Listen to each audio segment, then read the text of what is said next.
Bonjour, nous sommes le 11 juin 2024 et je vous propose un nouveau bulletin d'information en Ukraine. On débute avec une nouvelle aide américaine d'un montant de 225 millions de dollars. Cette aide comprend des Stinger, des Javelin, des obus d'artillerie de 155 et de 105 mm, des munitions supplémentaires pour HIMARS, des M113, des patrouilleurs fluviaux et côtiers, ainsi que des munitions pour armes légères. Selon une source ukrainienne qui aurait renseigné Sky News, pour la première fois, un appareil de guerre ukrainien aurait tiré un missile sur une cible militaire en Russie dans la région de Belgorod. Et enfin, un Sukhoi 57 a été endommagé par plusieurs drones ukrainiens dans la journée du 8 juin sur l'aérodrome d'Aktubinsk. Ça se trouve dans la région d'Astrakhan, à plus de 500 km de l'Ukraine. Donc je vais vous montrer où ça se situe. C'est donc à l'est de Volgograd. Et l'aérodrome est ici, exactement. Le Sukhoi 57 était donc stationné donc ici. Et comme on peut le voir ici donc sur les images satellites, donc du 8 juin, on voit clairement 2 impacts ici, qui n'ont donc pas touché directement l'appareil, mais se sont écrasés à proximité. Donc direction à présent la ligne de front avec tout d'abord la région de Soumy, où il y a eu une incursion de l'armée russe dans le village de Zivka, donc il se situe ici, donc on est vraiment à la frontière, et on est en face du village de Tekkino, donc qui est ici, et qui, souvenez-vous, avait été attaqué par les forces ukrainiennes au mois de mars cette année. Donc ici on a eu plusieurs géolocalisations, donc notamment de l'infanterie russe, même ici avec un drapeau, dans la journée du 9 juin, et il semblerait donc que ce village était donc dans la zone grise et abandonné. Direction la région de Kharkov, où on a assisté donc à une contre-attaque ukrainienne sur les deux axes de Lipsty et également sur Vovchansk. On va commencer avec l'axe de Lipsty, donc où les Ukrainiens ont repris du terrain, donc matérialisé ici en orange.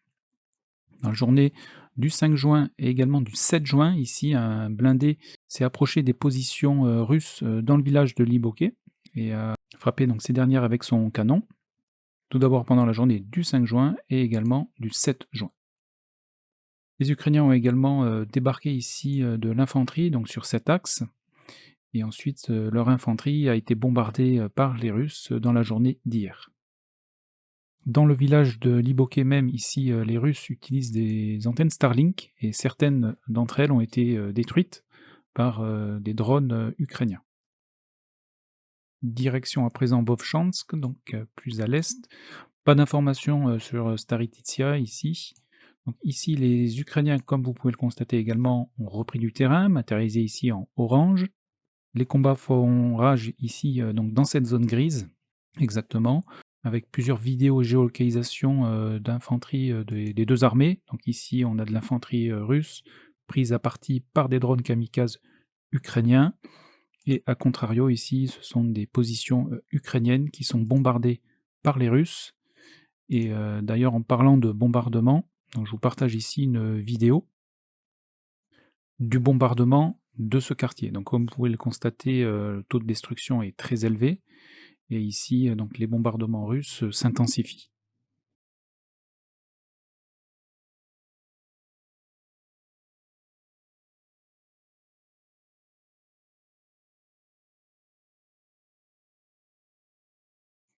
Un petit peu plus à l'est de Vovchansk, ici, l'infanterie russe a été bombardée dans la zone grise, et ils ont perdu un BMP-2 dans la journée du 9 juin. Sur leurs arrières, un drone kamikaze ukrainien a détruit un Gvozdika, donc c'est un petit canon automoteur russe, dans la journée du 6 juin.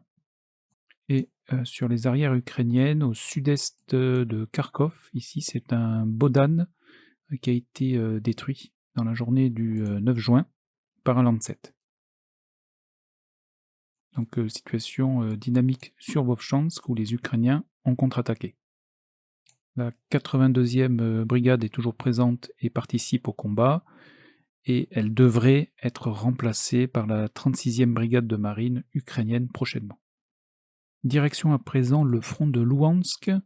Alors avant d'aller plus en détail sur le terrain, on note que plusieurs ponts ici ont été ciblés et détruits par les Russes, donc sur la rivière Oskil. Sur la ligne de front, dans le secteur de Louhansk, pas beaucoup d'évolution. Dans le secteur de Ivanivka, ici dans le centre du village, Un UR-77 a été détruit dans la journée du 9 juin. Donc à la base, c'est un char de déminage, mais qui est également utilisé pour réduire des positions fortifiées ennemies, donc à l'aide d'une charge explosive reliée à un câble et qui explose par la suite. Et dans ce même village, un BMP-2 a été également détruit dans la même journée. Pas d'autre évolution donc dans ce secteur. À l'est du village de Nevskié, donc Nevskié c'est ici, voilà ici. Ici il y a eu une attaque russe dans la journée du 7 juin, dans laquelle l'infanterie russe a donné l'assaut à cette tranchée, appuyée par leur artillerie, et sous la pression, une dizaine de soldats ukrainiens ont battu en retraite, ce qui fait que cette tranchée est maintenant sous contrôle des Russes. Et enfin, pour terminer sur Louhansk, à l'ouest de la ville de Kremina, ici, un TOS russe a été détruit dans la journée du 10 juin par un drone kamikaze. Direction la région de Siversk, où un canon automoteur ukrainien a été détruit au sud de Siversk, donc ici exactement, par un obus Krasnopol. Il y a également eu une nouvelle attaque russe à l'est de Verkhomansky, donc Verkhomansky c'est ici, et dans cette attaque, plusieurs blindés ont été détruits. Dans la journée du 8 juin, ici un BMP-1 et un MTLB, ainsi qu'un char, et un peu plus à l'est, le lendemain, ici un MTLB a été détruit dans la journée du 9 juin. Donc pas d'évolution sur la ligne de front dans ce secteur, malgré les attaques. Sur la ville de Lysychansk, donc c'est bien plus à l'est, ici, un OSA russe a été détruit par un drone kamikaze ukrainien dans la journée du 8 juin.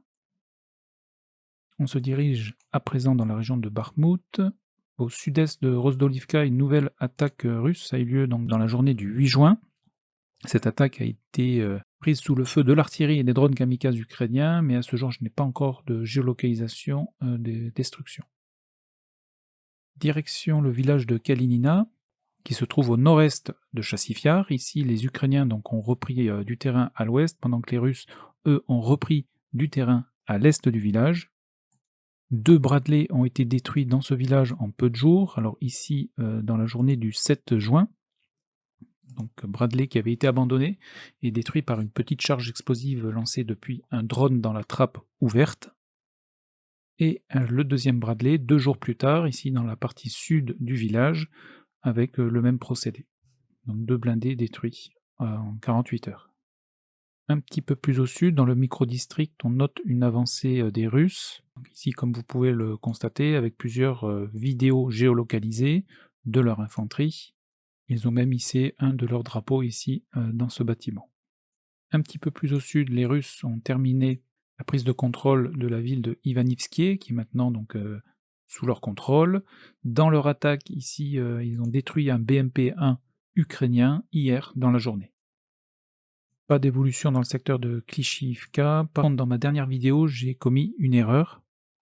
Je vous avais annoncé qu'un striker avait été détruit à l'ouest de Klishivka, et en fait, il ne s'agissait pas d'un striker, mais d'un Rosomak. Un Rosomak, c'est un véhicule de combat d'infanterie à 8 roues motrices, mais de conception donc polonais. 8 roues motrices, comme le striker également, mais c'était bien un Rosomak, et non pas un striker qui a été détruit ici dans la journée du 6 juin. Donc les Russes progressent dans le secteur de Chassifiar. Ce qu'on peut noter, c'est que les Ukrainiens sont en train de renforcer leur défense le long du canal, donc qui est matérialisé ici en bleu. Direction à présent la région de Donetsk. On note également des avancées russes ici, donc matérialisées en violet. Au sud-est de Novobakhtimovka, se trouve ici, c'est un Tulpan russe qui a été détruit ici au 6 juin. Sur la ligne de front, les Russes ont atteint le centre du village de Novolexandrivka, donc ça se trouve ici. Un petit peu plus au sud, les Russes ont lancé une attaque dans le village de Sokil, où il y a eu une vidéo intéressante d'un duel entre un BTR-82 et un Bradley, donc dans la journée du 6 juin. Donc dans cette vidéo, on voit un BTR-82 foncer littéralement dans le village de Sokil et être pris sous le feu d'un Bradley qu'il va croiser, là, juste à l'instant. Donc les 2 blindés vont continuer un petit peu dans leur direction, quelques soldats vont tomber du BTR-82, le reste de l'infanterie russe va investir donc cette maison ici. Le BTR-82 est bien touché, mais il n'est pas détruit. Dans ce duel, le Bradley, lui, va continuer un petit peu son chemin et ensuite il va être abandonné par son équipage.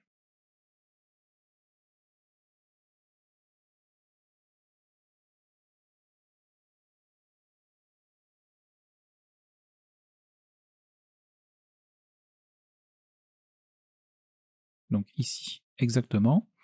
Quant au BTR-82, donc comme on a pu voir dans la vidéo, donc une partie donc, de l'infanterie du blindé va investir ce bâtiment, et le blindé, lui, va continuer, tout en étant touché ici dans cet axe, mais on n'a pas de vidéo où il est immobilisé. Donc vidéo impressionnante donc, de ce duel. Au nord-est de ce même village de Sokil, un autre Bradley a été endommagé dans la journée du 8 juin, ici, par un drone kamikaze russe, et un nouveau Abrams ici a été endommagé et abandonné par l'équipage dans la journée du 9 juin. D'autres progressions ont été observées donc, dans ce secteur par les Russes, et notamment en direction du village de Novopokrovsk, ici, où les Russes ont sécurisé cette partie en violet, mais également au nord de Oumanskie, où leur infanterie a été bombardée dans la journée du 9 juin.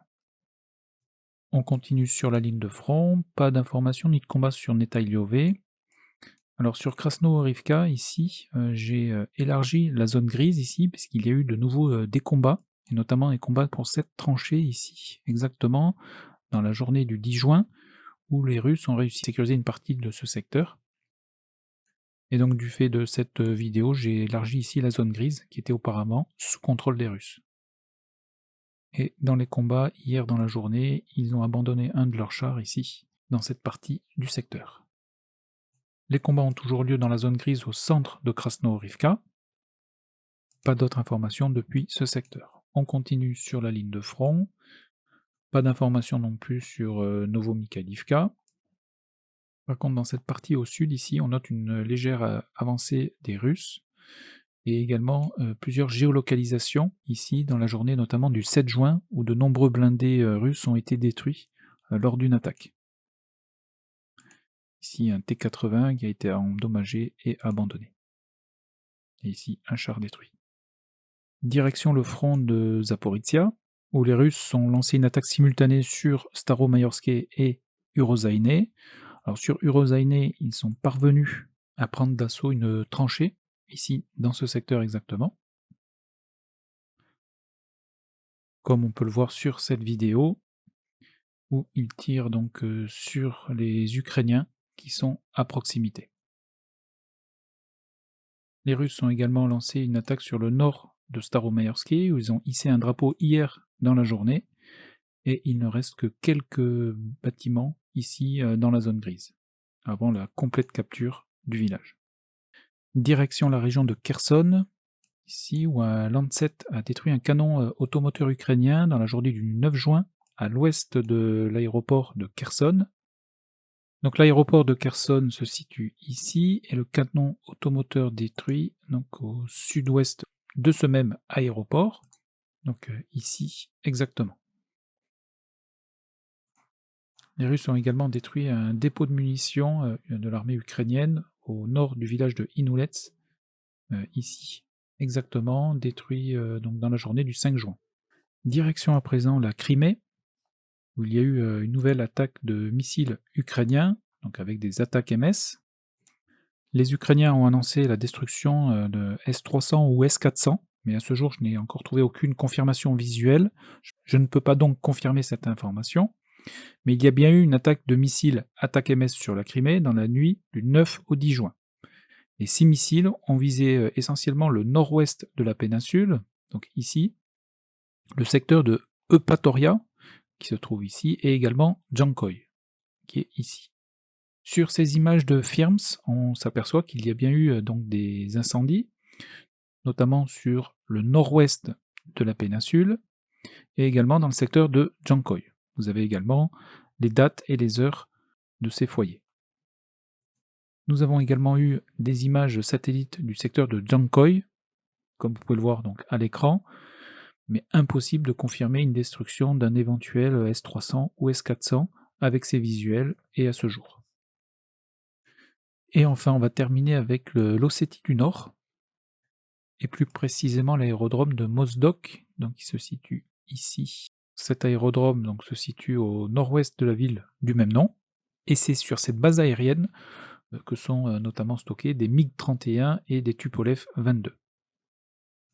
Sur une des vidéos, on aperçoit un drone qui ressemble à un TB2 s'écraser volontairement sur un objet au sol, mais il n'y a pas de visuel sur ce qui a été visé ni endommagé. Donc la seule chose que l'on peut confirmer à ce jour, c'est qu'il y a bien eu une attaque de drone dans ce secteur, mais que nous n'avons pas de confirmation visuelle pour pouvoir affirmer une quelconque destruction.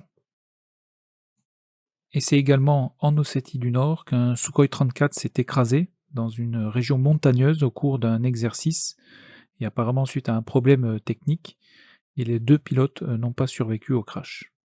Donc voilà pour les informations essentielles au 11 juin 2024. Donc en résumé, les Ukrainiens contre-attaquent dans l'oblast de Kharkov. Les Russes progressent à l'est de Chassifiar et à l'ouest de Avdiivka, et ils sont également passés à l'attaque sur Staromayorske et Urozaïne. Je vous partage également en description toutes les sources des informations de cette vidéo, et également une vidéo où on voit les Russes mettre au point leur premier char autonome téléguidé. Il s'agit d'un T-72 ukrainien capturé. Donc je vous mets la vidéo en description. Je vous remercie une nouvelle fois, je vous souhaite une excellente journée et à très bientôt.